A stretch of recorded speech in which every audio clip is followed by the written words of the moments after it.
There's a gap out there. We should be able to have conversations.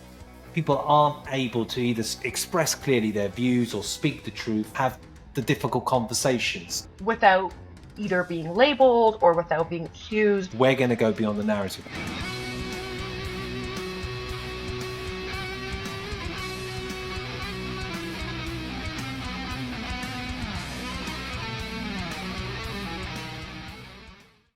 Welcome everyone to Beyond the Narrative, our second podcast. And I would like to say that we've just done this now, but we actually completed the whole podcast for 90 minutes worth. And guess what, folks? It was all in audio. And as that guy in TikTok in the first episode that Goldie showed when it came to all the reactions of Kamala Harris losing, I'm going to do a cameo performance of it. Ah! Ah!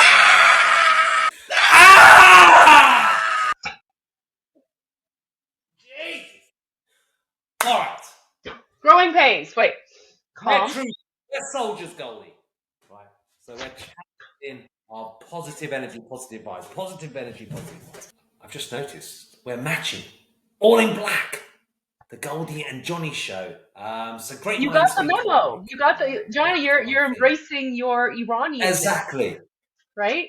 It's like that scene in Clueless. I don't know if you've seen that movie. It's from like 20 years ago. At one point, this the popular girl is showing around the new girl for their high school in LA. Of course, it's in Los Angeles, and she's pointing out the different cliques. And so she turns to the Iranians, and she's like, and that's.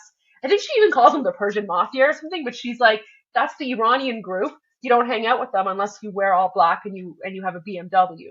So we decided to show Ty the ropes at Bronson Alcott High School.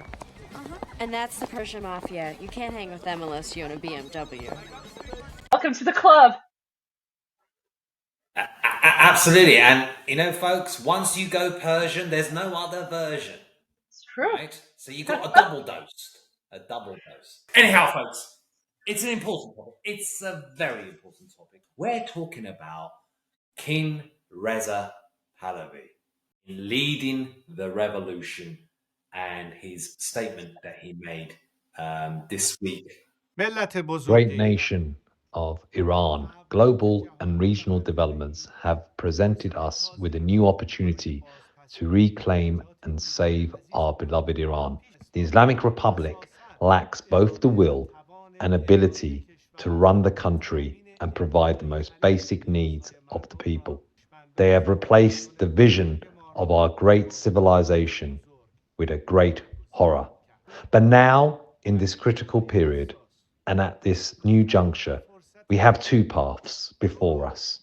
Either we watch and wait for others to make their desired changes for us, or we become the driving force of change and with national determination and will establish the aspirations of the Iranian nation in our homeland and in the think tanks and corridors of power around the world. My choice, without doubt, is the second option. At your call, I am ready to guide this change and lead the transitional period. My ability stems from your strength, the energy I draw from the continuation of your rightful struggles and protests. I will use towards establishing a national government in Iran and garnering maximum global support to achieve it. Now is the time to decide. Let us move forwards towards a bright and free, prosperous and flourishing future. Long live Iran.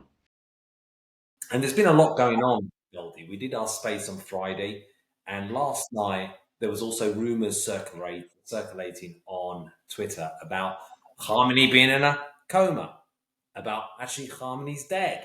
In fact, the Assembly of Experts have chosen Mujtaba as the leader. Now, we've heard these rumors for about 10 years about Khamenei being ill. Do you think it's a coincidence after all the stuff we've been hearing about with King Reza Pahlavi, with it trending on Twitter, the media appearances, and that big statement he made? Let's go into that so people can find out more.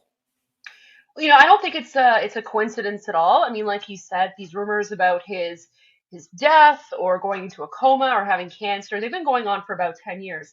And I find that every single time that there's big news about King Reza Pahlavi, Iran's king, the Islamic regime always puts out some story or some narrative to try to draw attention away from King Reza Pahlavi and his message towards something else. This most recent rumor with Khamenei is definitely one of them. I'm personally holding off on passing judgment or commenting on it until I have a legitimate news source or news outlet that reports on this. There may or may not be some truth to whether or not his son has been chosen to take over Mojtaba. That goes back to the factions within the Islamic regime itself and how different factions sort of want to take over. One of the theories about why Raisi, the former president of Iran, was accidentally killed in a helicopter crash back in the summer relates exactly to this succession of who's going to take over when Khamenei dies. Khabar Margish. Khabar Margish is a Farsi thing that we say. It's basically the news of his death. So whenever I say Khamenei, I like to add Khabar Margish. But um, it goes back to this whole possible succession of who's going to take over this brutal Islamofascist dictatorship. And there were some rumors going around that there was one particular faction which wanted Raisi to take over. And so with his accidental death, quote unquote, a lot of people are saying that sort of cleared the way for Mojtaba, Khamenei's son, to essentially take over. Mojtaba is even more brutal and more vicious than his father. And I think part of the reason he's more brutal and more vicious is because he's seeing sort of the end of the Islamic regime. He's basically seeing that there are two generations of Iranians who have been born into the Islamic dictatorship, the millennials, and now you have the Gen Z. And both of these generations have grown up and they are vastly rejecting the Islamic regime. They don't want the Islamic regime. In fact, many of them want to go back to a constitutional monarchy. So for him, I think one of the reasons he's even more vicious is because there's this element of desperation there. And the Islamic regime, it's a brutal dictatorship. They will do anything to stay in power for as long as they can. They have no hesitation in murdering Iranians who fight and want to go back to a free Iran. He makes some really good points. There is the Game of Thrones being had with Khamenei. He's 85 years old. He is in not good health, regardless of the rumors. It keeps going on. There's something in that mustachiyar, I bet. I don't know how these mullahs, they just go on and on. It's incredible. And the Game of Thrones is between the House of Khamenei and the House of Khomeini. So you've got the grandson of Khomeini, Hassan Khomeini, some of the reformers, your Zarifs and people like that, the former Foreign Secretary of the Islamic Republic. Yeah, reformers, where there's no such thing, right? But that's been the biggest marketing department of the Islamic Republic, been the biggest PR department. They've been the brains and effectively kept the show on the road. They've been trying to push him, along with Massoud, the cardiologist, president. He's a fake cardiologist, by the way. He doesn't even have like a real degree. So yeah, they love their so-called doctorates. A bit like Ahmadinejad as well with his doctorate. I think he's got a PhD, he says. So there is that Game of Thrones going on, and Raisi was in the mix. He was in the official mix, folks, and he went on a helicopter ride with Ahmed Alaya, the former Foreign Secretary of the Islamic Republic. Because they like lying and telling lies. Is it main key to? Is the main key to the restoration of security to the region? Islamic Republic of Iran strongly supports security in the region. And he met his end. Hello. Hi, how are you? My name is Hossein Amir Abdullahian. My friend here is Ibrahim Raisi. Few days ago, we in a helicopter up in the mountains, jungle,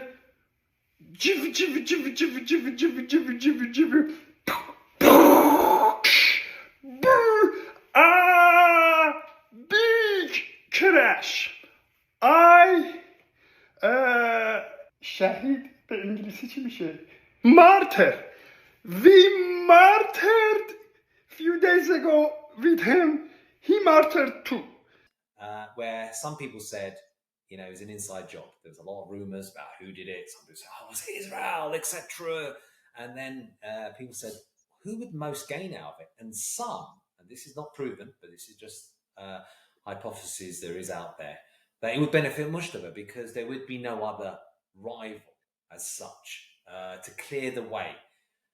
And they're supposed to not do that in terms of the Islamic Republic. You know, they're supposed to operate a little kind of voting system, you know, the one that Rafsanjani did when he coordinated it to have Khamenei in the first place, even though it was supposed to only be a caretaker for 1 year.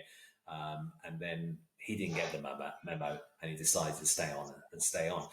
So there is a lot there in terms of that inside battle. But it's also coincidence, Goldie, that in this week we've had the other story in terms of the New York Times article about Elon Musk, all in the same week. So we've had Elon Musk meeting with the ambassador for Iran, the United Nations ambassador for Iran in the US. Well, allegedly. And then we have had this news drop about Coma kind of dying, maybe not, and Mushtaba, whilst King Reza Pahlavi delivered one of the most important statements in 45 years about he's ready to lead the revolution. It's not by coincidence that the exact same day that King Reza Pahlavi put out a statement where he essentially said that at the call of the Iranian people, he is ready to lead the Iranian people and to lead a transitional government as they overthrow the Islamic regime. It's not by coincidence that the very same day, within hours, Farnaz Fastihi, who is basically an Islamic regime agent, she has close ties with NIAC, the National Iranian American Council, which is the Islamic regime's lobby group in the United States.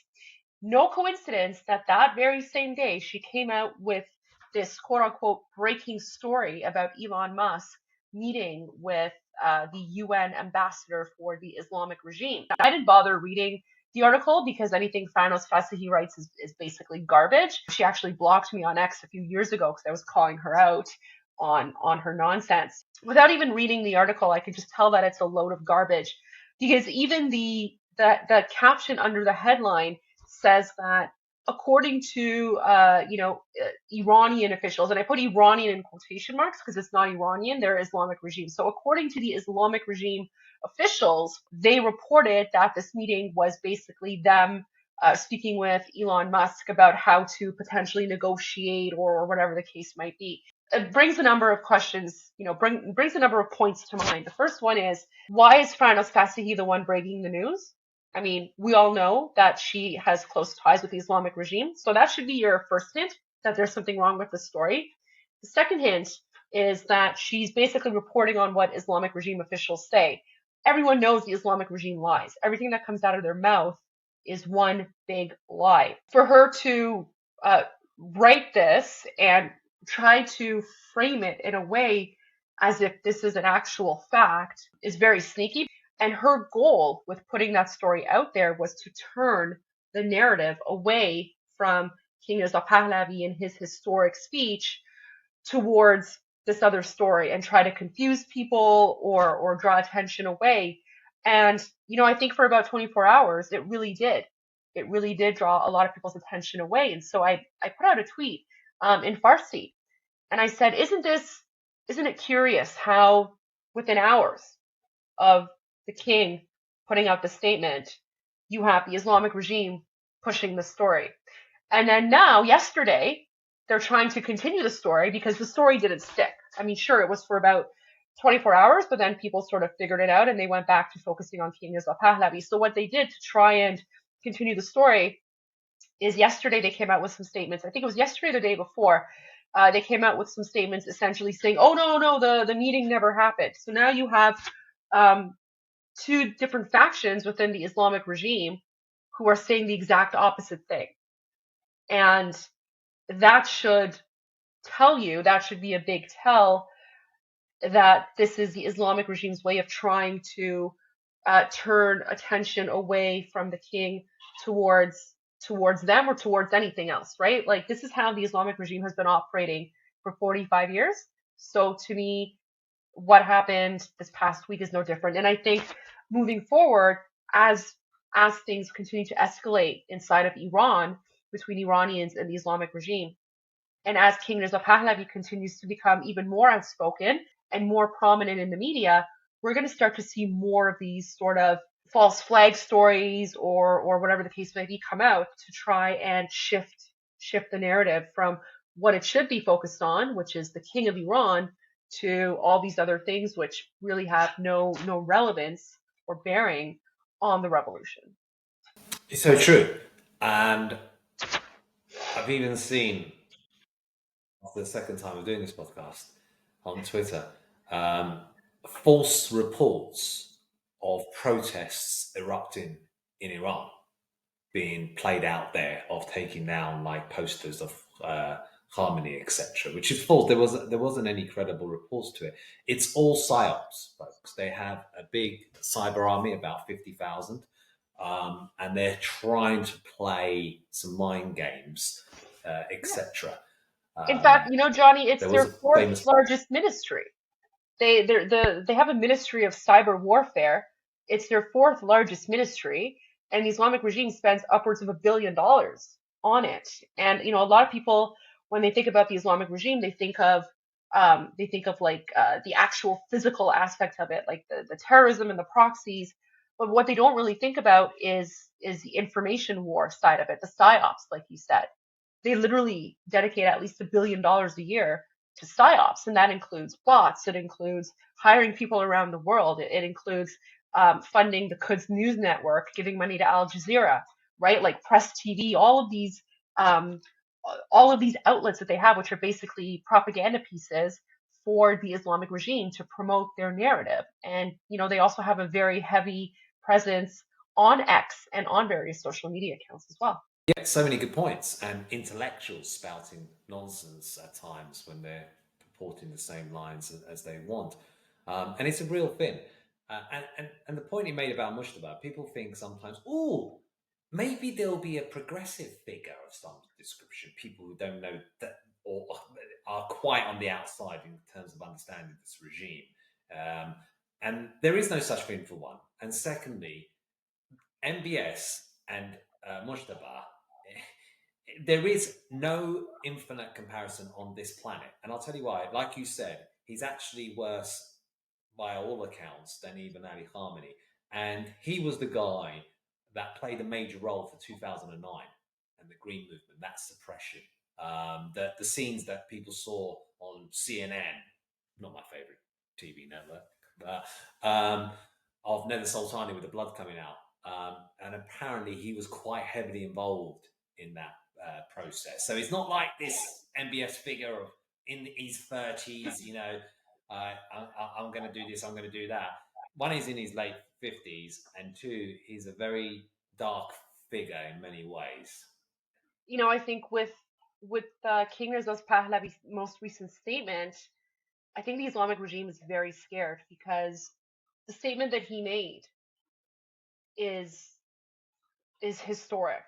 He's made a number of historic statements in the last few months, but the one from a few days ago is even more historic, because for the first time, he explicitly states that, and I'm going to read this. He explicitly states that at your call, I'm ready to guide this change and lead the transitional period. My ability stems from your strength. The energy I draw from the continuation of your rightful struggles and protests, I will use toward establishing a national government in Iran and garnering maximum global support to achieve it. Now is the time to decide. Let us move towards a bright and free, prosperous, and flourishing future. Long live Iran. I get chills just It's reading such a that. powerful step. Yeah, it's such a powerful statement. And he went on a podcast with Patrick Bet-David. He actually did two with him. And Patrick Bet-David at one point said, "Do you want the job? Do you want the job?" And with Kim Reza Pahlavi, at times, there was people understood in terms of some of his answer back where he didn't want to be so arrogant or to put himself in a position of say, "Yeah, I want the job, I want this, I want that." He's not that type of figure. He's a unity figure. He's someone who's there, who's going to heal the nation and take it back in terms of the real Iran. But he was answering the question, saying, "Look, I will do my best to play my part in helping my fellow countrymen to get Iran back, and whatever I can do, I will be there to do it." Do you see it as you want the job, you want to be the person to help bring democracy to Iran, or help people be free, or is it more like, if the people want me, I will. It is my duty, it is my responsibility. I'll do the job. How do you see it? Well, honestly, Patrick, and I'm not giving you BS, this is really what I wholeheartedly believe. I think that a lot of people trust me in the sense that I could help them with the transition. That doesn't mean that I represent the outcome. That means that I can help the transition. On this note, I have many people who are monarchists who support me. I have many people who are Republicans and support me. And I've said time and again that I'm not running for any office because, and I tell you why. Because in terms of the job, let's define what a job is. I will tell you what I'm willing to do and what I'm not willing to do. I start by telling you that I might have been destined at some point to have been the future king as a result of having been a crown prince. And of course, then everything goes south and the regime changes and a new reality sets in. So I'm now a young man in exile, and of course, I'm engaged with the opposition activity of Iranians against the regime from the get-go, from the early 80s, and now, as I said, 43 years and counting, I'm still doing the same. Because I believe that this regime at some point will not last. Hopefully it will be in my lifetime. And in that sense, we as Iranians have an opportunity to design our future. But what do I bring to the table? What do I really bring to the table? I really think that what I can bring, which is most helpful to the nation, are all these elements that strengthen society, that educates and prepares society, that gives citizens the understanding of how to fight for their rights. And Patrick Bet-David tried to press him again on it, but he didn't go any further than that. And a lot of Iranians understood the answer in terms of the context of everything going on. Because let's face it, Goldie, at times the community has been a bit, historically, with what's gone on with the Islamic Republic, the 1979 revolution, things like unity, togetherness and stuff has been a little bit difficult. And we got quite a bit of that after Masa Amini and the Woman Life Freedom that I've never seen before, like on social media. But now that people understood his response back to Patrick Bet-David, I think secretly they were hoping, I wish he could just be a bit more forthright in terms of just coming out with it. What most Iranians want to hear.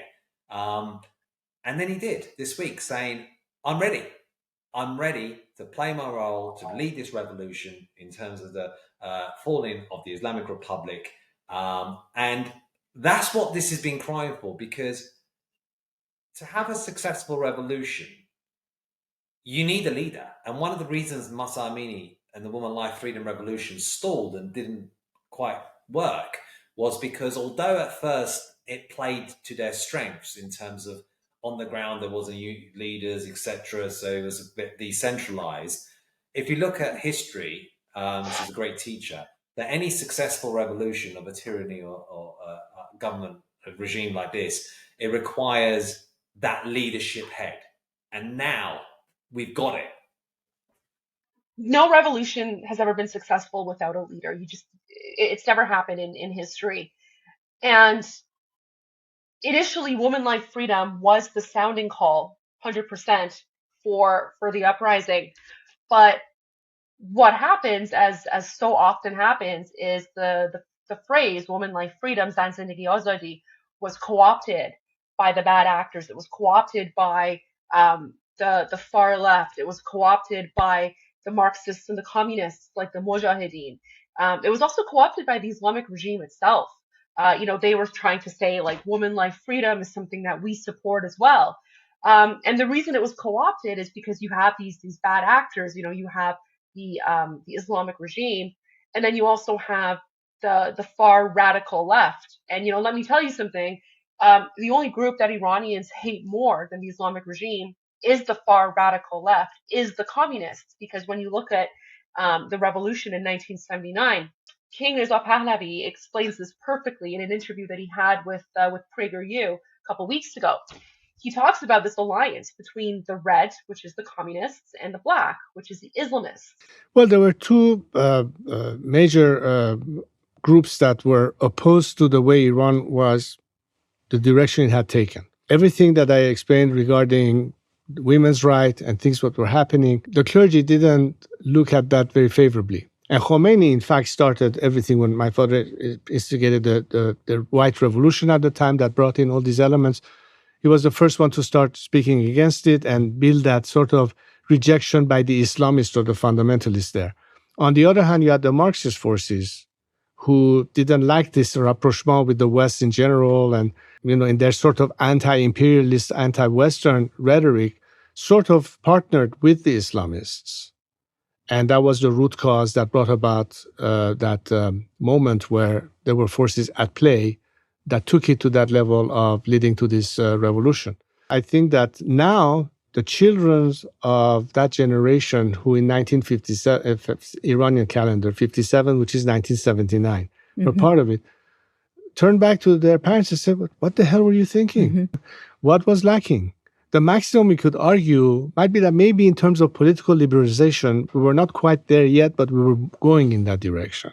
They were saying, well, a lot of reforms could have happened and we could have avoided having a revolution. But instead, we opted to bring in some cleric that we believed would be just a very benign, sort of symbolic leader retiring in the city of Qom and allowing for all these promised liberties. And instead, we ended up with what we have. And by the time we realized what it was too late. And what united them is their mutual shared hatred for anything relating to the West and their desire for anti-imperialism. I mean, that's where it ends basically, because they united and the communists helped the Islamic regime overthrow the Shah and take over the country. And as soon as that happened, then you had the Islamists go out and basically kill not just the communists and the Marxists, but pretty much anyone on the left. They went out and they killed, alongside many, many others. But so that unity, that army of the red and the black is such a dangerous union, such a dangerous alliance. And that's why Iranians hate communists even more than they hate Islamists, if that's even possible. But so, they co-opted that phrase and they used that to sort of dilute the message. And that's one of the reasons why Iranians shifted from woman life freedom to King Reza Pahlavi. Hashtag King Reza Pahlavi. In Farsi, it's Javid Shah, which means long live the king. And the reason they switched to that hashtag is because that's something that can't be co-opted anymore. You can't have the Islamists say, oh yes, King Reza Pahlavi. You can't have the communists say, oh yeah, King Reza Pahlavi, right? So that's the one hashtag, that's the one phrase, that's the one saying that no one can take away from Iranians. And that's why I think we're now seeing King Reza Pahlavi come out and issue this very important statement, because he now knows that he has the support and the confidence of over 80% of Iranians inside of Iran and around the world who will back him up. He even said a few weeks ago when he was accepting the award for the Richard Nixon Foundation Architect of Peace, he said that in the past, people have questioned whether or not he'll be successful in freeing Iran because he doesn't have an army. But now he does have an army, and his army is the Iranian people. Often those fighting for Iran's liberation did so alone and against the pressures of the global media and establishment. Even today, those pressures continue. But today things have changed because those ordinary people who honor my father's name do so not just out of nostalgia. Those ordinary people, millions of them across my country, are extraordinarily brave because they are not just hoping for the better future my father believed they deserved. They are fighting for it.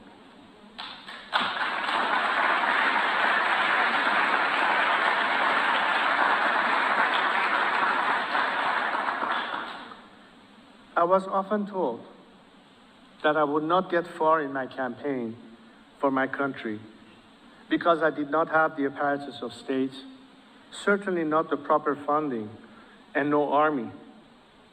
But now, I have such an army, my extraordinary brave compatriots.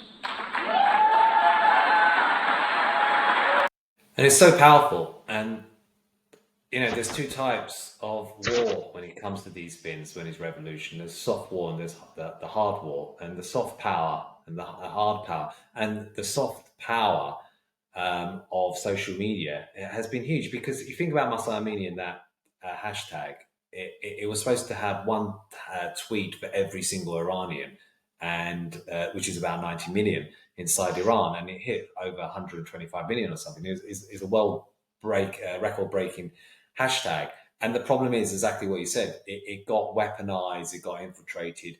But for those that are unaware of the recent history of inside Iran, is that in 1979, the Islamic Republic came in, and it was the axis of the black and red. If you look at videos, you'll find it on YouTube, the channel that we're on, where Mohammad Reza Pahlavi, the Shah of Iran, talks about this axis and actually warns about this axis and the dangers of it. How do you think future generations of Iranians will view your 37 years? The truth and the reality of history could not be kept always in the shadows. That is impossible. Truth will come out. In any case, sooner or later.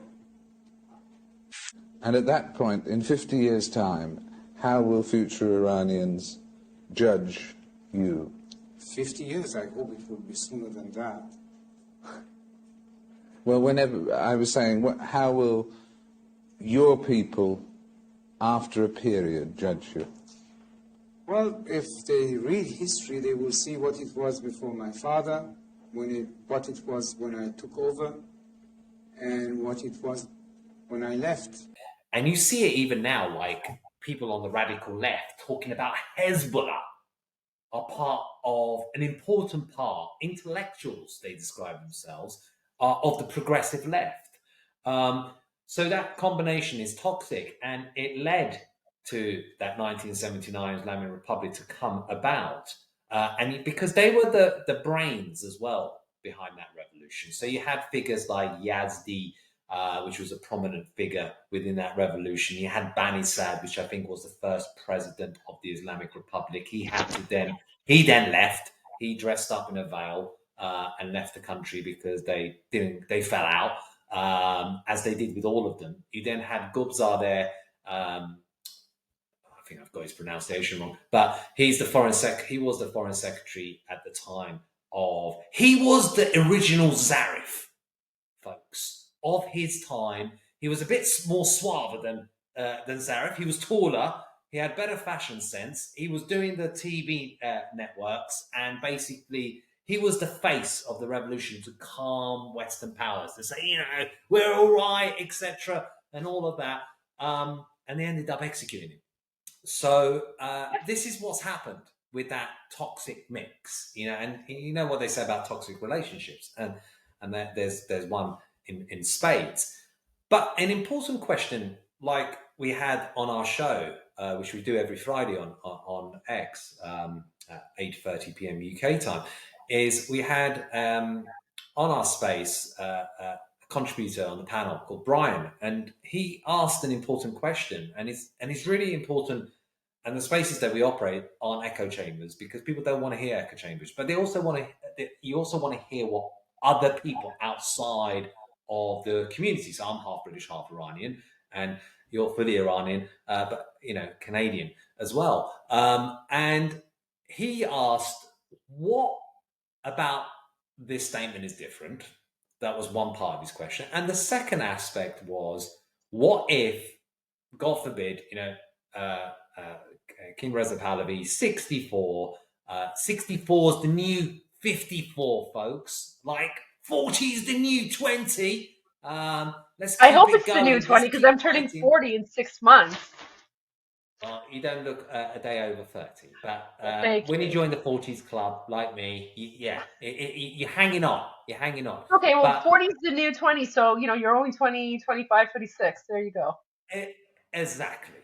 And my response back to him, and we'll play the clip, was you had Donald Trump at 78. You had Bibi, I think he's 73 or something. He's in his 70s. So they're getting older. And the baby, in terms of age, is King Reza Pahlavi, who's 64 only. So if we want to play that clip and see that interaction, that'd be great for the audience. I was wondering, to what extent was this speech different from earlier speeches and announcements by King Reza Pahlavi? Correct me if I'm wrong, but he has come out before that he was willing to serve, that he would be willing to play a role in a post-Islamic regime Iran. So to what extent is this different? So in the past, what King Pahlavi has usually said is he's willing to be a voice. He's willing to share the concerns of the Iranian people. He's willing to play a role. What's different now is that he has actually come out and explicitly said, "At your call, I am ready to guide this change and lead the transitional period." And that is key. At your call, I am ready to guide this change and lead the transitional period. That is what everyone was waiting for. And what he was waiting for was to see how much support he has from Iranian people so that he can make that statement with authority and with legitimacy, given the efforts of everyone, not just in the diaspora, but inside of Iran through videos and pictures and chanting in the streets, calling his name.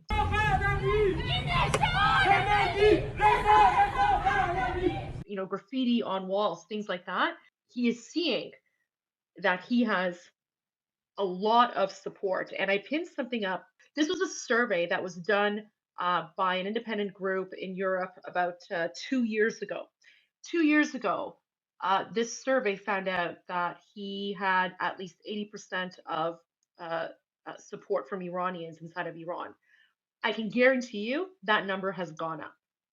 If anything, it's probably close to 85 or 90% support right now. That's why he now has the confidence to say that he's willing to lead the transitional government, willing to lead the revolution, and that is huge. So Iranians finally have a leader who can lead them in a revolution to overthrow the Islamic regime and, as he says, throw them into the ash heap of history once and for all. I forgot to also mention that it's not just the graffiti and the chanting and the surveys, it's also the hashtag King Reza Pahlavi. What we just spoke about. That hashtag is so important because, again, no other group can co-opt that hashtag.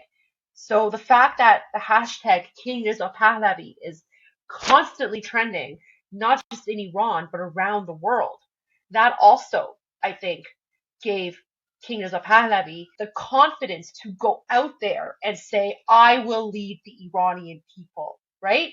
There have been so many attacking him, and not just the Islamic regime. People on the left constantly Yeah. attack him. Always. Now he knows that he can go out there and say with 100% confidence, I will be the leader at your call. When he says at your call, I think he's referring specifically to the hashtag King Reza Pahlavi. That is the call. Yeah, such powerful, important points.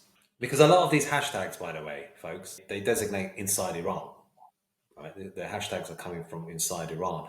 The Pahlavi name is the main brand inside Iran. Everybody knows the Pahlavi name. Everyone inside Iran knows Pahlavi, right? Through what Mohammad Reza Pahlavi did, his father. They're the face of modern Iran. They created modern Iran. When you look at the legacy, the way people now look upon what my grandfather and my father did as the architect of modern Iran. In fact, they call my family the Iran building family. Demonstrates that the view was how we can bring Iran from the underdeveloped country where most people were uneducated, illiterate, to a country that in the 70s was thriving, had a strong economy. Iranians were educating themselves, coming back to Iran to bring in whatever was necessary in terms of development and infrastructure. Iran really began to flourish, especially post-Second World War, where we were able to start producing our oil and selling it at a higher price. We created enough revenue so you can start really spending it on copious projects of modernization, development, factories, dams, roads, schools, everything that was needed. At the time of my grandfather, Iran's income per capita was around $400. Towards the end, it was over $2,800, and it was sort of like really increasing. But I think the most important element, especially now in contrast to where Iran was and what it is under this regime, is how much was done, especially for the women in Iran. Mm-hmm. And that would really happen at the time of my father. Of course, my grandfather was the first one to say that people should be free to wear the veil or not, the hijab issue. He led by example by having his own daughters go out in public without wearing any veil. And that was one way to liberate women from having to be castigated into, that. And the symbolism of it is so obvious because even when Mahsa happened a year ago, you see how much that is a symbol of where we were. Women were integrated in all form or shape into not just members of society, but actual participants in governance. Iranian women achieved suffrage 4 years before the women in Switzerland did. There were family laws to protect families and women's rights. They were given opportunities to become ministers, judges, even serve in the armed forces. It was a completely different situation. As opposed to what this regime has done and turned them into second-class citizens. Reza Shah the Great basically modernized Iran. We call Reza Shah the father of modern-day Iran. And he was on his knees before he did. That is a powerful thing.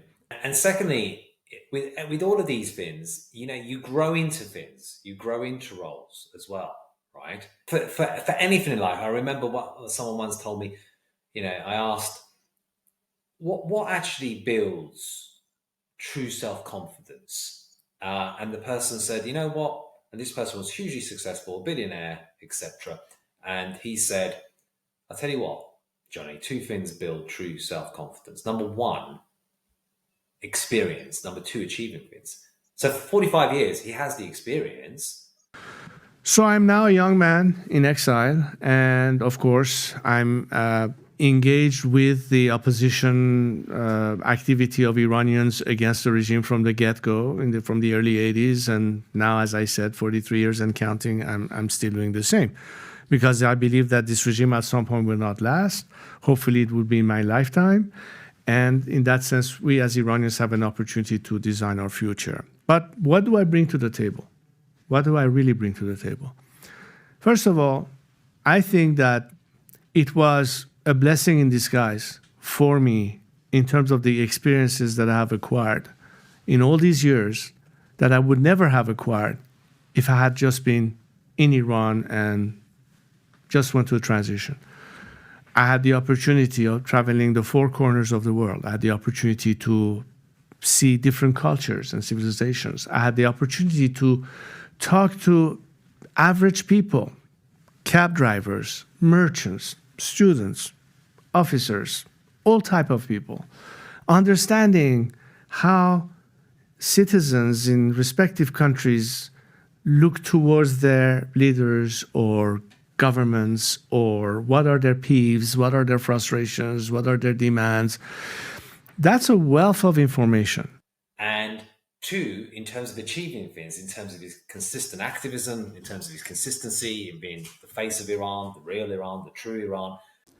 For 45 years, Iran has been taken captive, and my compatriots have been held hostage.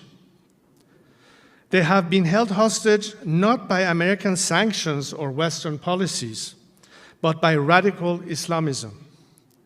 You do not have to fight the war against this poisonous and murderous ideology on your own, but you must be aware that it is waging war against you. I do have good news, because there is an army rising up against this poisonous ideology. That army is the Iranian people, the united Iranian people. Today, I come to you with a message from that rising army, that nation under captivity, those citizens taken hostage. The Islamic Republic may have taken hold of Iran, but it has never taken hold of Iranians' love of country. Today, Iran, inspired by our ancient history and our great civilization, is in the throes of a national revival, a national reawakening, a national renaissance. Iranians are proud, strong people with a proud, storied history, and they are not willing to lose it to this unholy alliance. As my compatriots on the streets or at the tomb of Cyrus the Great chant, we will fight, we will die, we will reclaim Iran. But with any of these things, you also you're a human being. You have to see the people to say, we want you back. We want Iran back. And when he hears in the protests, even in Masa Amini, the only person being called was King Reza Pahlavi, the Pahlavi name, etc. Nobody else, only him.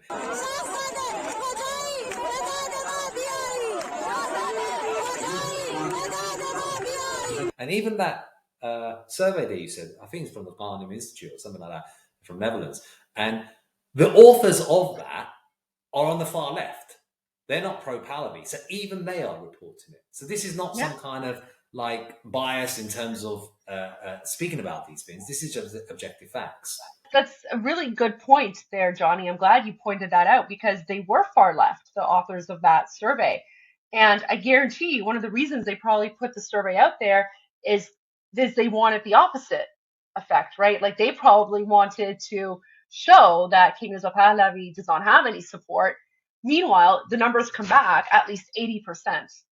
That's not an insignificant amount. People become presidents with sometimes less than 30% of the vote of a country. I mean, how many presidents do you know who have 80% support?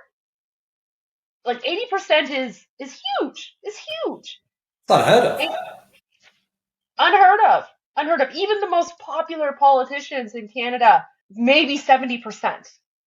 And that's very, very few. When I got elected both times, I was very proud of the numbers that I had, which is still really high and very rare. I mean, the first time I had 51, almost 52% support. And the second time I had 49, almost 50% support. And those are considered really, really high. So the fact that 2 years ago, he had 80% support, and that's coming from a leftist group that doesn't like Reza Pahlavi, doesn't like King Reza Pahlavi, that says a lot. If anything, it adds more legitimacy to the support that he has. 100%.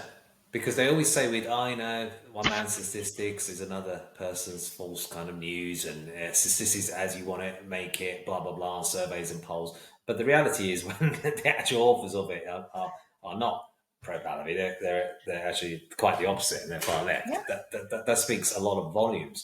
Yeah. But it goes on to Brian's second part of his question, which we'll play now, where he does talk about what we just spoke about in terms of what if, there's something around King Reza Pahlavi of a certain age. He was alluding to those points, which I think from our side of the perspective, well, anyone talks about it. You know, we've heard talk about it even in the US elections, didn't we, in terms of age or whatever and stuff like that. People think about these things. Let's play that and see what he was saying. Well, here's a scenario that probably we do not want to think about, but anytime I'm here in the spaces, I do see how important he is for the Iranian people. But he's not the youngest person, and yeah, you know, God forbid, you hope he will live a very long life. But if it happens to be that he would not live long enough to see the end of the Islamic regime, could the Iranian people rally around one of his children, or Yeah, is it so someone else? I do understand. I do so yeah, understand. no, I'll answer that question really quickly. I mean, obviously that's not something that we want to think about. Our king, he's very, he's still very young, he's healthy.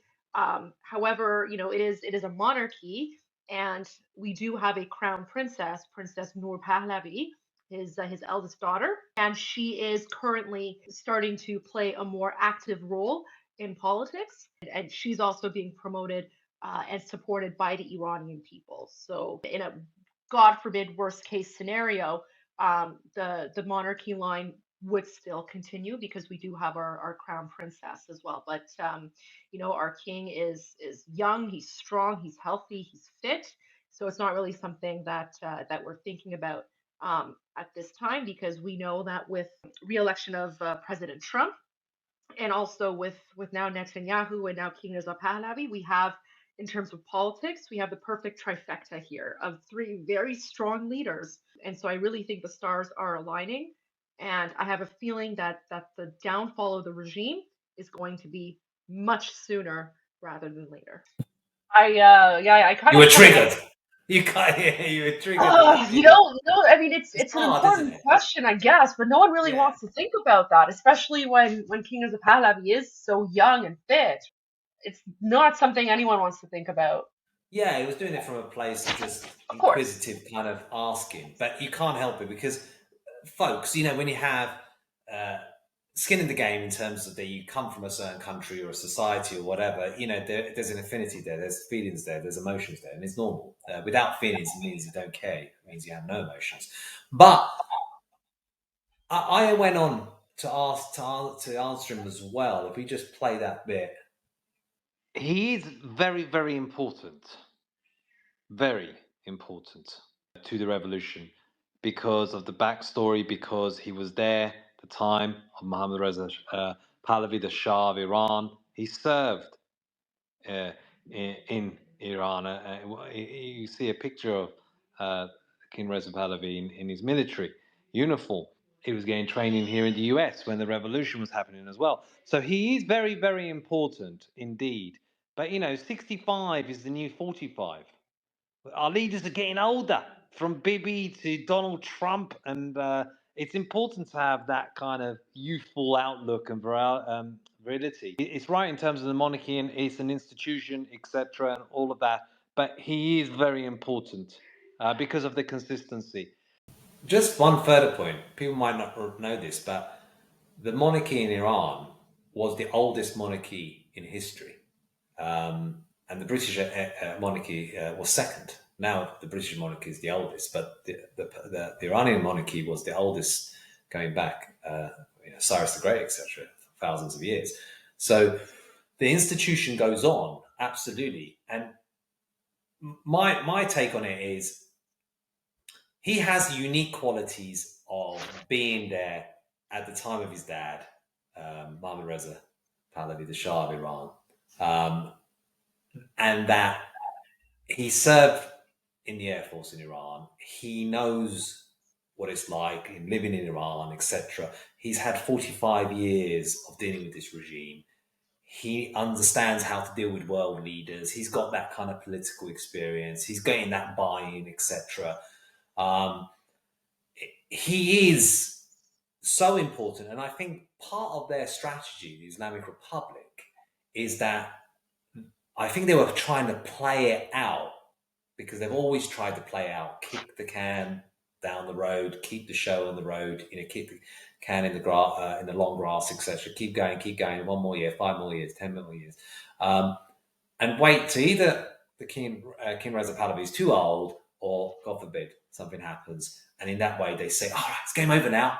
There's no one else that can have any type of legitimacy like he has." Even his daughter, etc., because they would come out with the narrative of, well, she's never been born in Iran, she's never lived in Iran, so how can she have any relatability or provenance towards Iran? Yeah, I mean, I can definitely see the Islamic regime coming out with that narrative and trying to sort of maybe play it out and wait it out with King Reza Pahlavi. But I don't think that narrative is going to work for a number of reasons. Iranians as a culture and as a civilization, women's rights and women's equality has always been so important. When you go back 3,000 years to the time of Cyrus the Great, he's the founder of human rights, the Cyrus cylinder. And within the Persian Empire, women had equal rights to men. Women served in the military. They served important political positions. They owned land. They owned businesses. They hired people.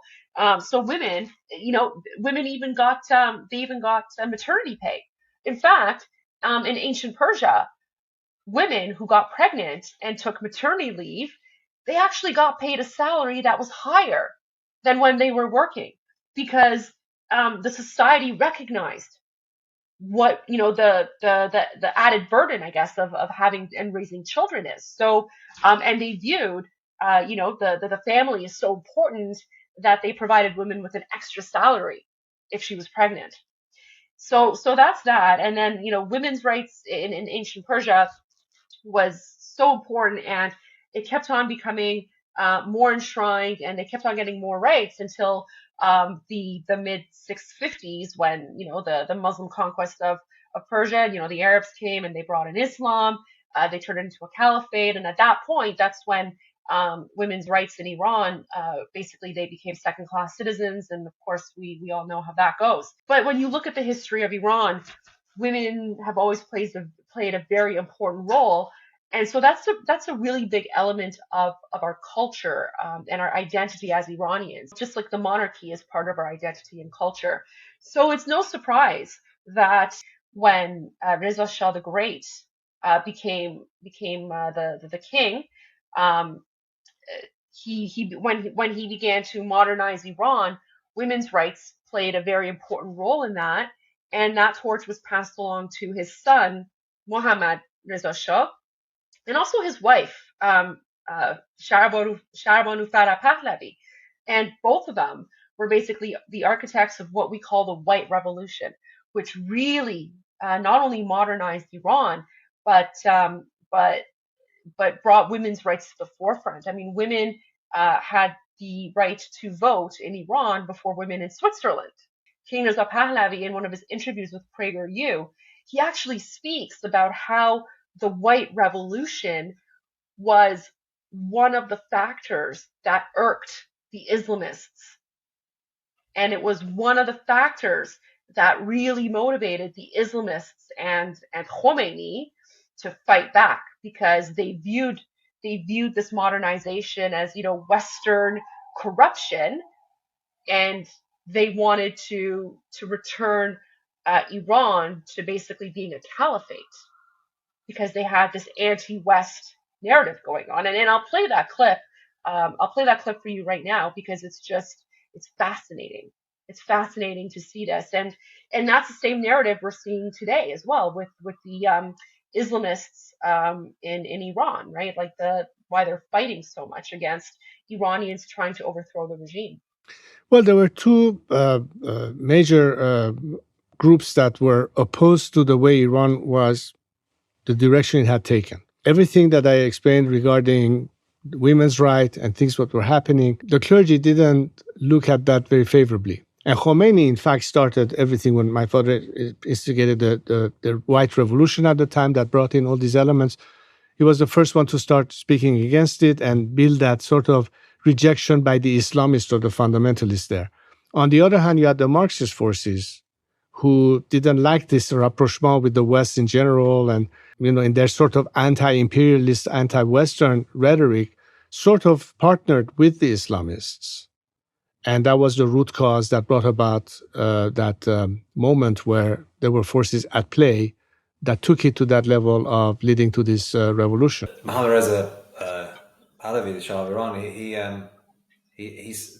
I think the BBC or someone interviewed him and asked him and said, so what happens if the mullahs go on the rise inside Iran? What would happen to Iran? And he said, well, if that happened, we would go back 1,400 years.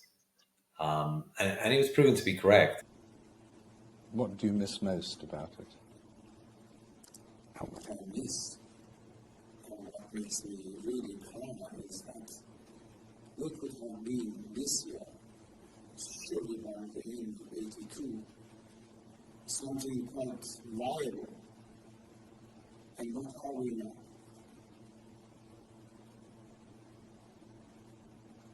What is it so? Religion, democracy, human rights, the rule of the people. And in terms of women's rights, so many aspects, from custody rights in terms of women having more rights, to being able to file for divorce, to more utilization elected of officials. courts. We had women parliamentarians in 1979.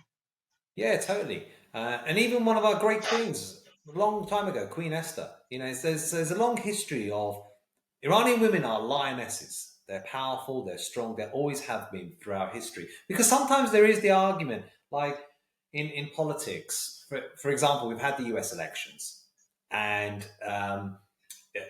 Trump versus Harris, and we know how that went, folks. If you saw our first episode, you also know what the reactions were to Trump winning. And it was off the charts. But the second aspect is that some people argued, and I think they were mostly on the left, but they did say, the US is just not ready to have a female president. And this is the bastion of the leader of the free world, bastion of democracy, etc. And I think we've chatted about this in terms of that, what people say. Well, what's your thoughts?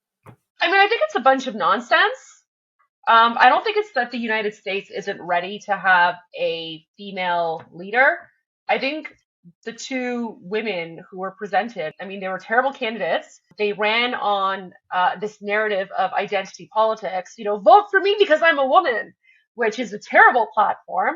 And I'm saying that as someone who's ran 2 successful elections in a predominantly rural conservative area. And I had no issues getting elected because I didn't focus on, my gender. I didn't focus on vote for me because I'm a woman. I focused on what I can bring to the table and policies.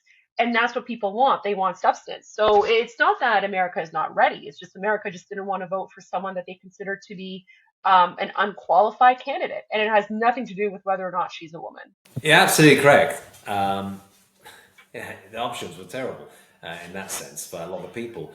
And I say that because some people might argue, if the US is not ready to have a female president, how can Iran have?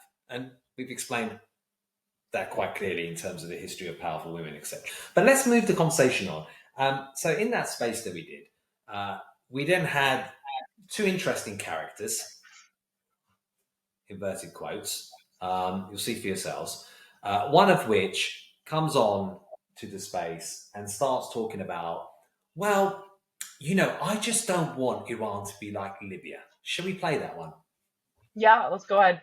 The problem with change of regime like Iran, it's not going to happen unless you work with the CIA or the Mossad or somebody from outside you're going to be beholden to them.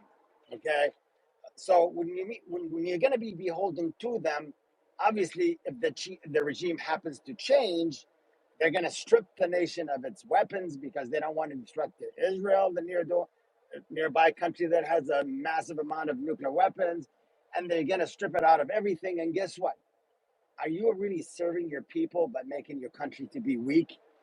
let's assume that Israel will never attack them, but I guess there could be a threat from some other place. Okay, so in my opinion, I think change cannot happen the way we think it might happen. It'll be violent. It will change. Libya is a small country, and we had at least 70,000 people that died in 2011. Can you imagine what would happen in Iran if there's a violent revolution?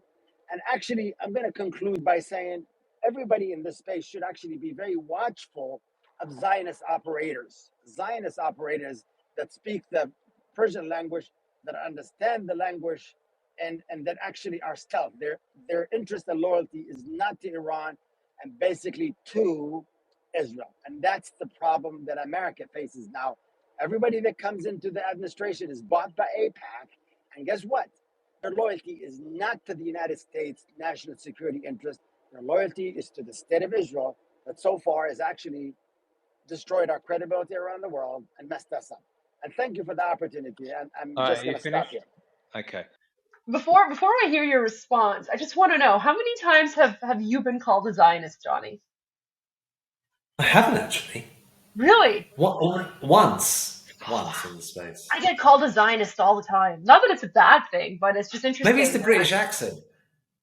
For some reason, Maybe I don't because I'm know. But I get called a Zionist all the time.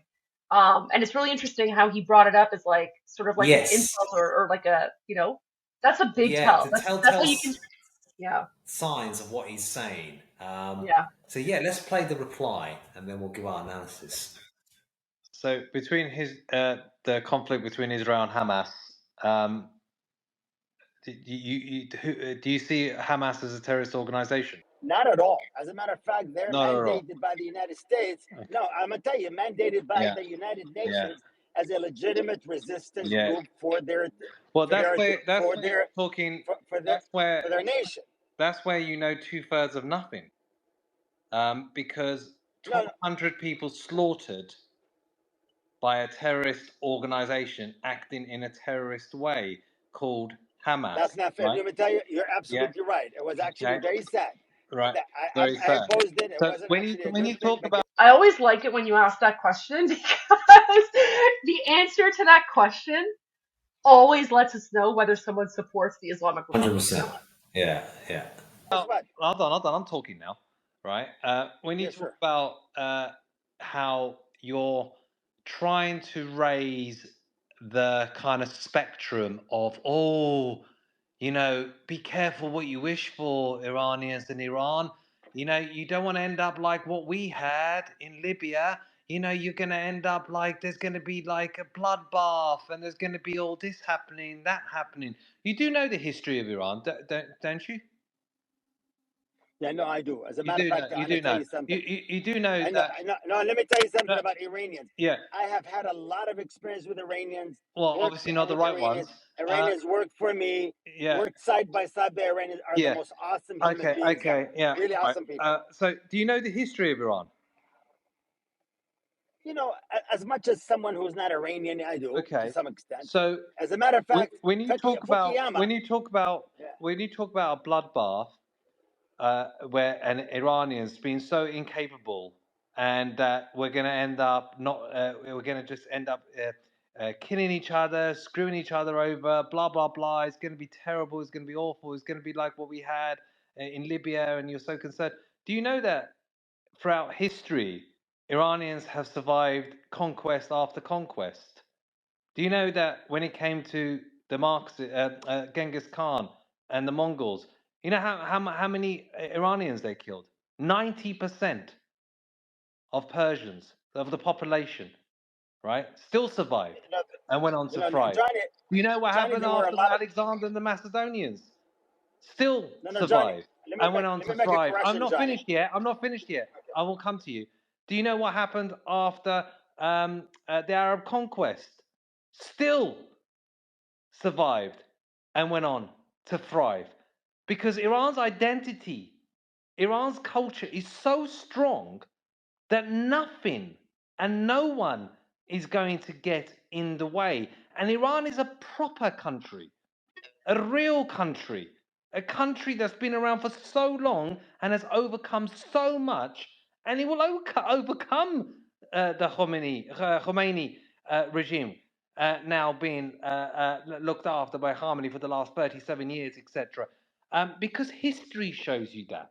Precedent of history shows you that.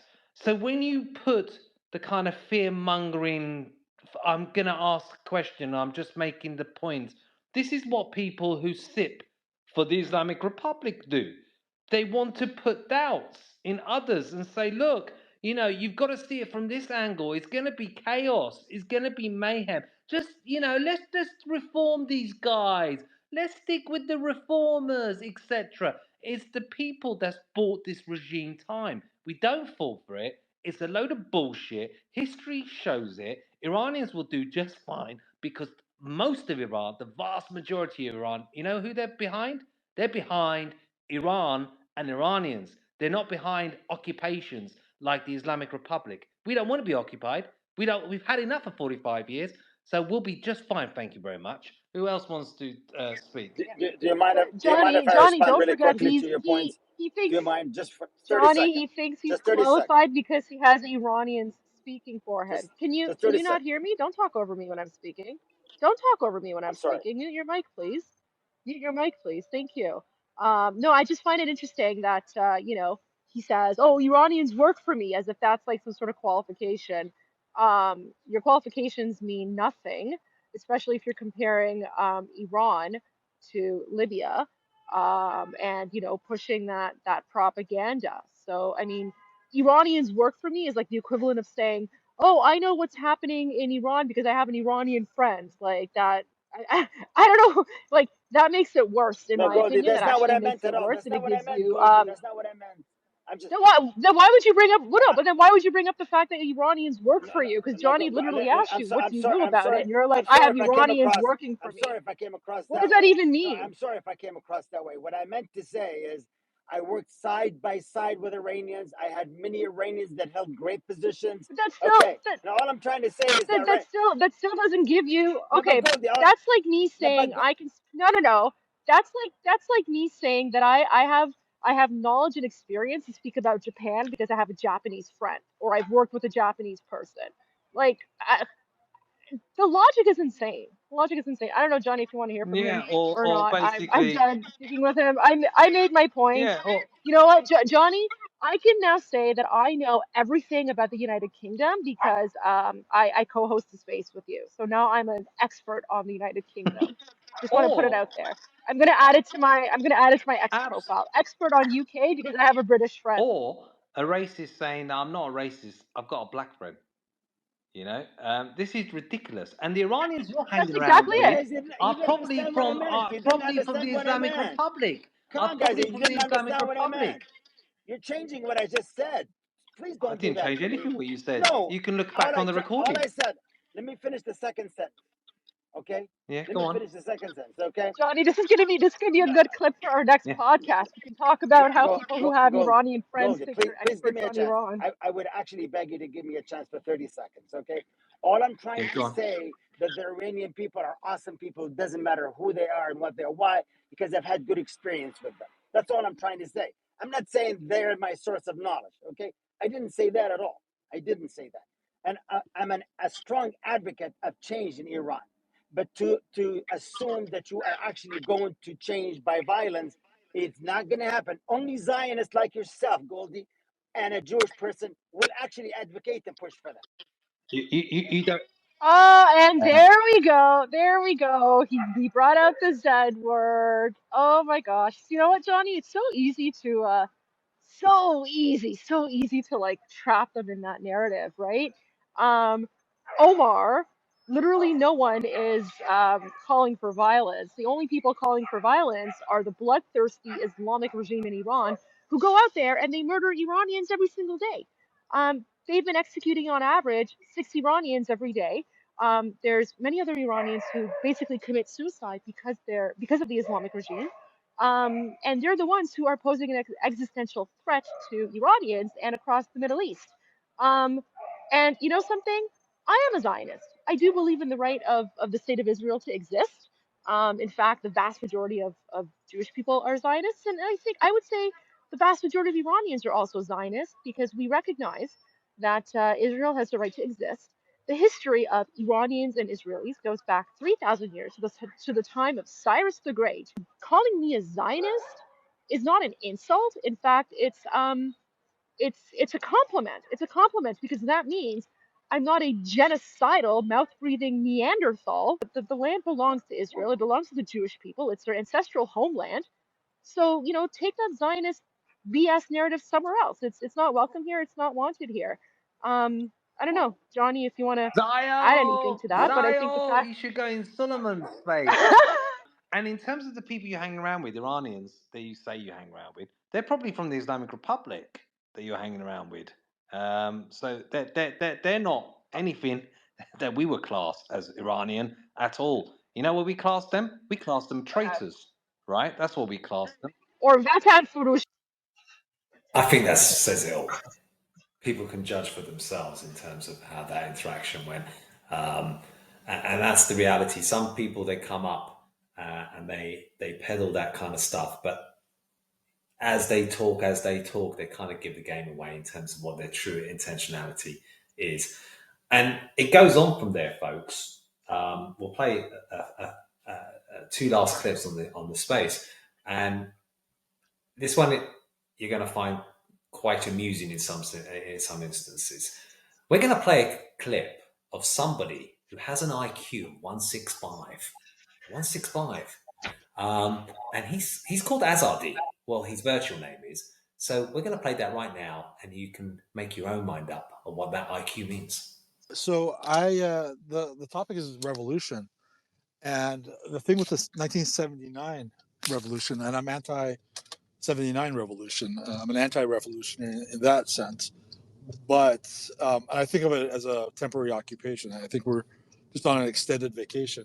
In '79, in the '70s, because of, if you look at the contracts and the timelines and price of oil and whatnot, certain commodities were going up. Oil was the number one that's the most evidence for, and therefore the MI6 decided to remove the Shah, and they asked the American MI6 CIA to get rid of him, which he did. And sometime in the middle of the 80s, there was a law passed in the U.S. Congress prohibiting any involvement by the CIA and only the CIA in replacing the government of Iran and only Iran.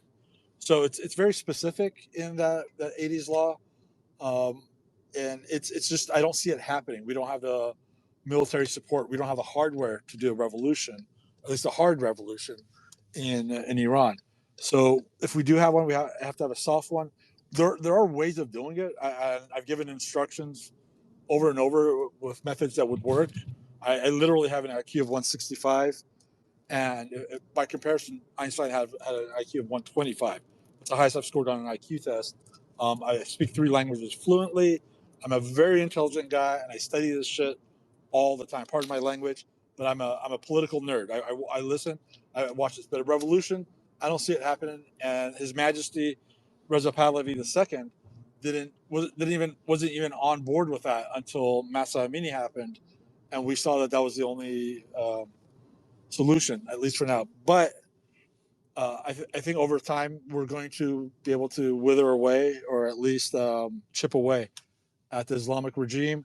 Slowly over time, maybe in the next 10 years or so, we'll be able to How do get you figure that out? How Well, do you figure that out? because the United States is run by institutions and Iran is run by with institutions.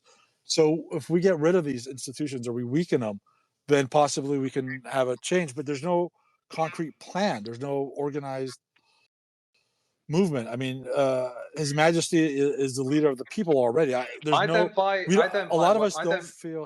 I might not have an IQ of 165 and speak 3 languages as you do, but I can smell bullshit a mile off. Oh wow! And in Well, terms I don't of need what to be you're saying, disrespected. because If I don't buy it. You disagree with me, Johnny. I don't buy You it disagree a with me. mile That's off. fine. I don't buy it a mile off. Because your narrative, and you have to go with your instincts, folks, and not always you're correct, but my instinct That's says fair, to but me, you don't have to disrespect me. my Say I'm instinct saying says bullshit. to me, My instinct says to me that what you claim to be and what you are is completely two different things. I don't buy it. Huh? I think you're just you're putting a narrative What is it here. that I claim to be, Johnny? You're claiming that you're pro kind of Pahlavi and that you're pro Iran, etc. But you're putting out there a Honestly, lot of I statements. have a lot of You I put, have friends in the Pahlavi family. yeah, of course. It's like and it's like in UAE, everybody knows the sheikh, um, or does business with the sheikh. Um, I don't buy it. I think a lot of what you're saying is disingenuous. I think you're putting a lot of comments out there in terms of, oh, it's not going to happen. It's going to take such a long time. I think you're getting ahead of yourself. There's no plan. There's no that. You're no Pahlavi supporter. You're not pro-Iran. You're pro-Islamic Republic, right? And that's from someone who doesn't have an IQ of 165 and speaks three languages. But what I do speak is the language of knowing when someone's a bullshitter, and my bullshit detector is going off a mile. And and that's the thing, folks. You get different flavors, different types of individuals. And at first, Goldie, when I was hearing him, you listen to him and you think he's an eloquent guy. He's articulate, he's eloquent. He has an IQ of 165. 165. Einstein only had one of 125. And then he makes some points about the oil market in terms of going up, and that was true in terms of the 70s. The Shah was the head of OPEC, and he was making Iran the Japan of the Middle East, wanted to be the top 5 most prosperous countries in a 25-year plan. And he was making the argument, we're buying all these commodities, we want a fair price in terms of the oil for our commodity. And then the red flags come up, and in terms of what he was really about. Because when he was talking about 10 years, when he was talking, or so, 10 years or so, this is the thing. There are people out there that are eloquent, articulate, Nayaki type almost, which is one of the prominent groups of the Islamic Republic. That They're reformists. they sound great, they sound educated, whatever. And people who are not political anoraks, who don't know much about it, think, oh, actually, that sounds really plausible and sensible. But you have to unlayer that like you do with an onion, peel by peel, and you get to the heart of it. Because as King Reza Pahlavi said, it is now or never. And it is. These 12 months are crucial for Iran because it's the perfect storm. With what happened with the Islamic Republic, the economy is sinking, it's hyperinflation, poverty rates are sky high, there's mass hate in terms of Iranians towards the regime, etc. They want them just gone. You've got the war between Israel and Hamas. You've got the proxy Hezbollah on its knees. Hamas is on its knees. You've got all the tit for tat that's happened between Israel and the Islamic Republic in terms of the last attack, which the Islamic Republic haven't done anything about. You've then got the election of Trump, who brought the maximum pressure campaign. And remember, on Trump's watch, Soleimani got assassinated, etc. as well in that time. And you've got Bibi. And you've got Russia that are plugged in to in a war with Ukraine, where the Russian bear has become a koala.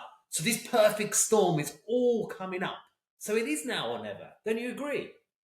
100%, Johnny. Now that I'm listening to it again myself, there's 3 major red flags that I picked up on.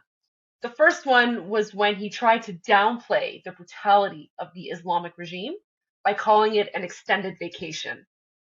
I think of it as a temporary occupation. I think we're just on an extended vacation. That did not sit right with me. And that really plays into the reformist narrative. Anyone who compares the Islamic regime to an extended vacation is purposely trying to downplay the brutality of the Islamic regime. It is not an extended vacation to live inside of Iran right now. It is a death sentence. You are walking around. You could be arbitrarily executed at any day, at any time, and for any reason whatsoever. There are so many people who have lost their lives at the hands of this Islamic regime. You have Mahsa Amini. You have Khoda Nur Lajari. You have Nika Shakarami. You have Kian Pir Falak. More recently, you have Kianush. So to refer to that as an extended vacation is not just disrespectful, but it is a red flag. And that should let people know, okay, reformist narrative. The reformers are here. They're trying to downplay the viciousness and the brutality of the Islamic regime. So that's the first one. The second red flag for me, Johnny, is when he essentially insulted King Reza Pahlavi by saying that even King Reza Pahlavi wasn't calling for revolution until Mahsa Amini was brutally murdered. And His Majesty Reza Pahlavi II wasn't even on board with that until Masa Amini happened. When that's not the case at all. King Reza Pahlavi has been advocating for a free Iran for 46 years. So for him to say that bold-faced lie, try to kind of slip it in very casually, I'm like, And then at that point, I'm thinking, okay, so strike one is referring to it as an extended vacation, but it also kind of like you have some doubts in your mind because you're like, okay, maybe he's like, just not as knowledgeable. Maybe he doesn't understand. Maybe he's never been to Iran. He doesn't know how bad it is. And then strike two, where he goes after King Reza Pahlavi, and then you're like, okay, well, maybe, maybe he's not as familiar with King Reza Pahlavi. Maybe he's still learning or something, right? But again, and I mentioned this in the space, what sealed the deal is when he goes, yeah, we'll slowly chip away at it in the next 10 years or so. We'll chip away. I think over time we're going to be able to wither away, or at least chip away at the Islamic regime slowly over time, maybe in the next 10 years or so. That for me was like, all right, strike three, you're out. Especially since we had shared King Reza Pahlavi's speech in our space. It was pinned up in the nest in English. The English version was there for everyone to read. And if you had bothered to read what King Reza Pahlavi wrote just a few days ago, he basically said, now is the time to decide. Let us move forwards towards a bright and free, prosperous and flourishing future. Long live Iran. When you clearly have King Reza Pahlavi saying, now is the time. It is now or never. Now is the time to move forward. Now is the time to unite and to overthrow the regime. For someone like that to come in and promote the direct opposite of what King Reza Pahlavi is saying, red flag, to me, he's with the Islamic regime. Your BS detector, Johnny, is par none. It's right up there. Well, as you grow older, that BS detector gets stronger. But that was beautifully put, and you broke it down really, really well. And I want to move on to the final bit of the space where we actually hear from an Iranian lady who lived for a considerable time in Iran in telling you exactly what it was like and how it was from someone who's Iranian and lived in Iran for a considerable period of time.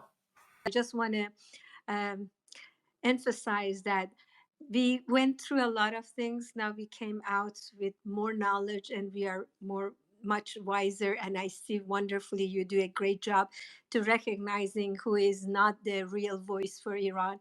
Now we have Reza Pahlavi, future King Reza Pahlavi, or however you want to call him. And he is, we have to look up to him as a true north, star, because it's so difficult these days to really find who is enemy and who is pretending to be a friend. So this is a great time for all of us. Just unite and just look up to that bright star, like, because we know him. I am 3 years older than him, and I grew up with Pahlavis, and unfortunately we were all very young and we were brainwashed. We caught the disease, like if you were not communist or leftist or Marxist, you were not fashionable, you were not intelligent enough. We had everything we needed. We had a house, we had a single family house, we always had a car, we had gathering, we were just a normal family that we had everything. And the people that they were in trouble, they were in prison, they were taking arms, or they were fighting literally with arms. And I went to visit after the prisons opened that day. I was in Tehran, and we were going to visit um, the people they came out of prison in the hospitals. And I never forget that I met one young Iranian that he was 19, and he couldn't walk. And when we asked him, what did you do? He literally had arm, and they were fighting against the police, and he was shot during that time. So that was the time, and we had everything we needed. We had uh, enough freedom to express ourselves as much as you can say. um, I don't want to compare it to France or America, but we literally were free. We never felt kind of a suppressed.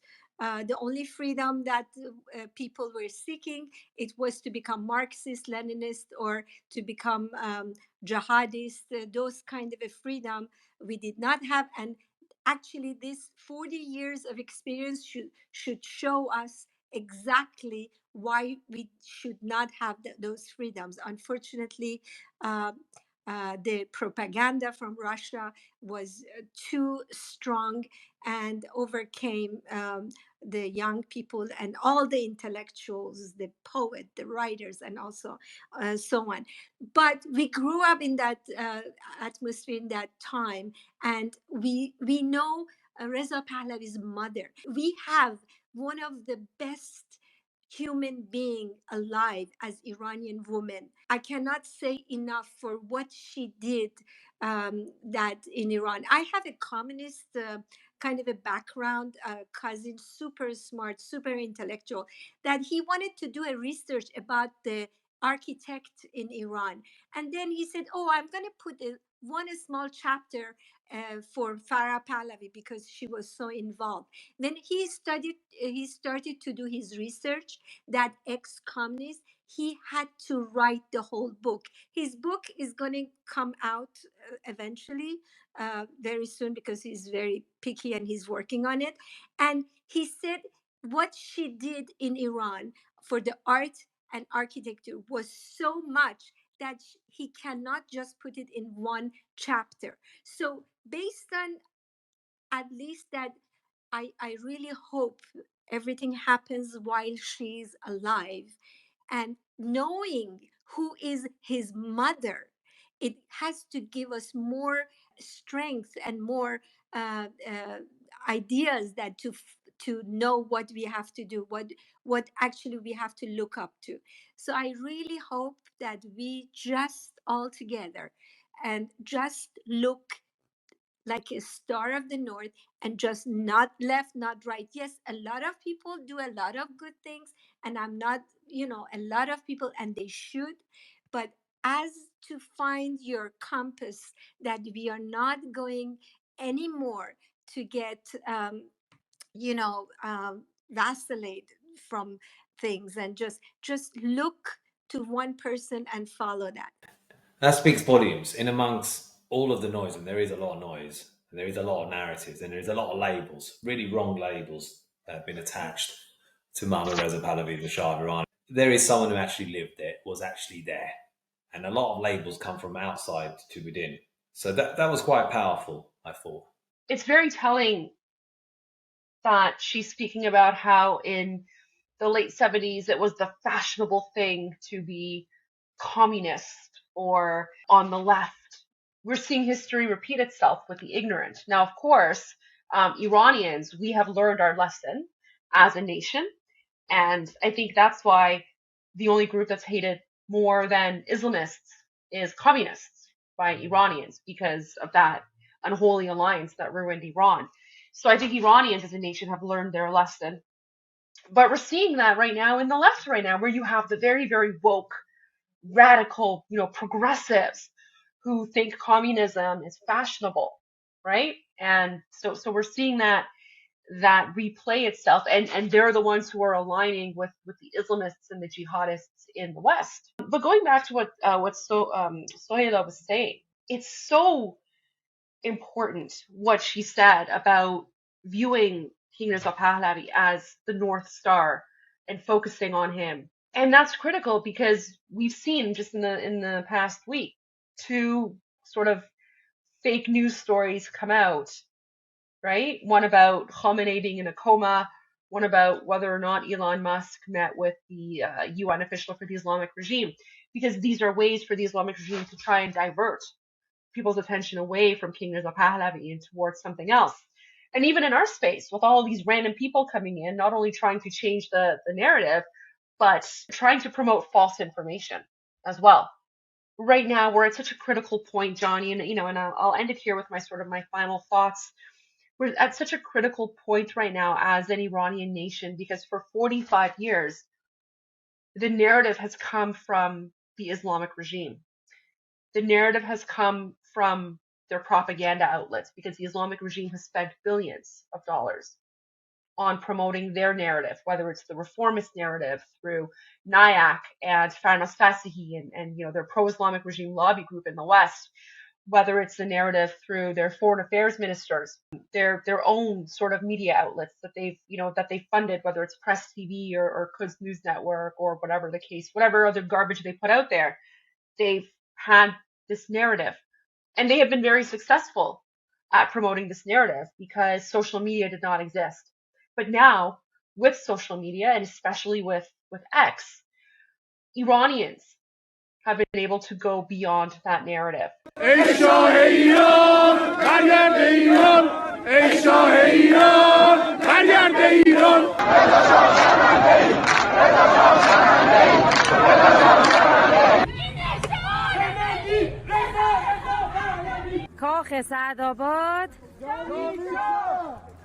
King Reza Pahlavi has been able to go beyond that narrative and show that, yes, there is an alternative. Iranians do have a leader. And with the hashtag King Reza Pahlavi, he now has the authority to go out there and no one can question the authority anymore. No one can question his legitimacy because there's no one else out there. Before we wrap up our conversation, do you have any messages for our audience?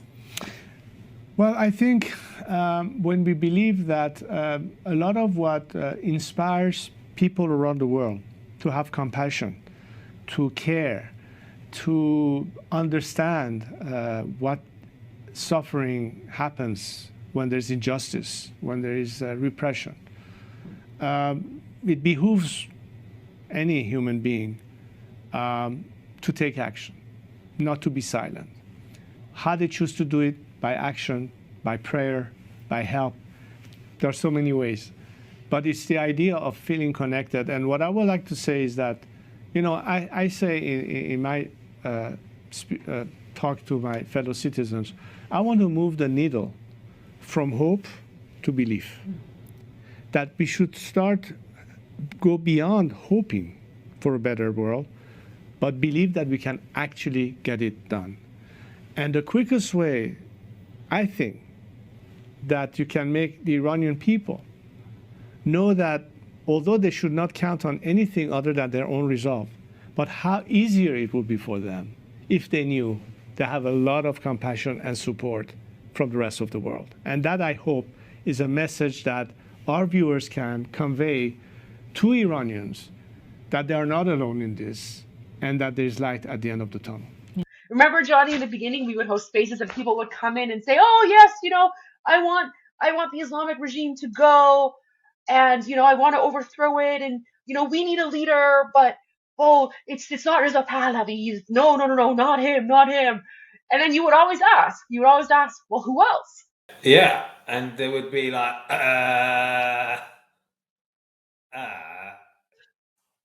and that they wouldn't have an answer. That's the reality. No. Because there's no one else. No, and they would just hide behind, well, there are plenty of capable people. Yeah, well, who? There are. Iranians are tremendously capable. The biggest resource in Iran is this human resource, but there is no one else. Really important points that you said, and powerful. Powerful points. And it's crucial times, it's important times, and that's why we dedicated a long time on this. Obviously, both of us having Iranian origins, etc., as well, makes it even more important in terms of it having kind of that dear to your heart factor.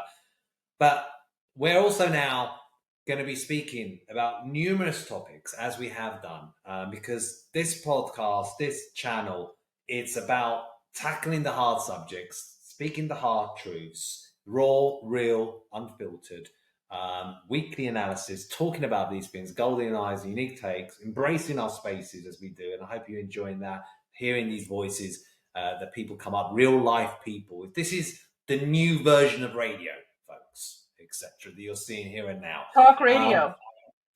Talk radio. And next week's episode is going to be a good one, so definitely tune into that. And that is, has Saudi double-crossed Israel, and what has happened to MBS? So you definitely want to tune in to that one. So until then, this has been Johnny from London. And Goldie from Toronto. Till next time, folks. Catch you on the next one.